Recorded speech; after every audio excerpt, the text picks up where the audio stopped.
The next two transfer windows are going to be huge for Tottenham. They will show if ENIC is serious about changing their ways or whether it's all smoke and mirrors and it's going to be same old going forward from the owners of Tottenham Hotspur. Now, over the last couple of months, we've seen multiple changes at board level at the football club. Daniel Levy, me and many others have argued he's been the biggest problem, the biggest hindrance over the last 20 years. Thankful for everything brilliant that he's done for the business of Tottenham, but as a football club, he's held us back from achieving the success that we've been promised. He is no longer here. He stepped down apparently, but by the sounds of it, when you really read into it, was forced to step down. Vinai, Lange, Charrington taking control of the football side of things. Vivian, far more involved now than ever in the football club. It looks like it's been planned for quite some time that she's going to get more involved. A 100 million cash injection from the Lewis family and the best transfer window we've had in multiple years, the summer just gone. It's all sounding very positive. It's all sounding very promising. But I don't want to hear how it's sounding. I want to see how it's looking. And we will see how it's looking in January. They can talk the talk, the owners that we've currently got. But can they walk the walk? We'll see that in the next two transfer windows. Now, I'm under no illusion that as a football club, we can't attract the best of the best right now.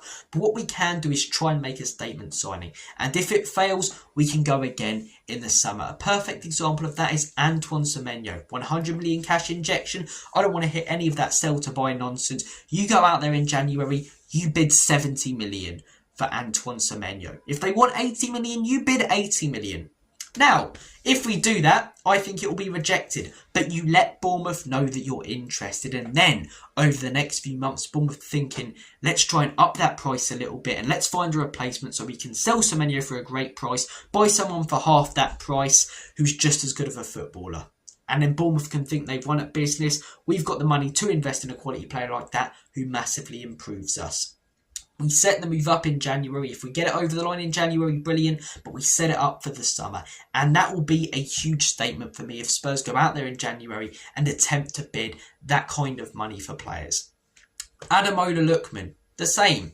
If we go out there in January, bid 45, 50 million, it gets rejected. Cool. You let them know you're interested. You still want them in summer. You go in for them again. And then the club you're trying to attract them from would have likely lined up a replacement and done more prepared for the offer. I get that it's very difficult to do business in January. I'd like to see a couple of players come in, more experienced players, not youngsters that need time to develop. The kind of profile of player that we just signed in the summer just gone. But, you know, I'd like to see us bid for some of these players. You know, Adam Wharton even. Might sound ridiculous, but if you've got 100 million cash injection, bid 100 million. Gets rejected, okay, but then Palace know you're interested. So over the next couple of months, they start thinking about potential replacements. They start thinking other clubs are now getting more and more interested. And for the betterment of our business, we might have to sell him on. Start making these statements by bidding these big amounts of money for these players and let them know that you're interested. So come next summer, you can attract these quality players. And I reckon we'll have a good chance of doing that because I think we'll be at least in Europe next season. I think we'll finish at least in the top 7 this season, which would be unbelievable for a first season for Thomas Frank. And that is how you start building and building. That is how you keep attracting the better players. Get consistent European finishes. Then you bring in better players. You start to bid more for then better players than them. And you keep growing and you keep building. That is what I want to see now from Spurs. Daniel Levy gone. Is it a big PR stunt? Are things going to go exactly how they used to? Was last summer just a one-off? Daniel Levy's going all this commotion at board level. Last summer for Levy, 17th place finish. Was it the anomaly?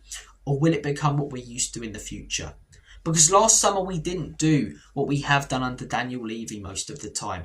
Bidding 5-10 million to try and find that Dele Alli that we can sell on for 80-90 million. Playing Moneyball as if we're a Brighton instead of a Big Six club that are one of the best run and most expensive businesses when it comes to football clubs.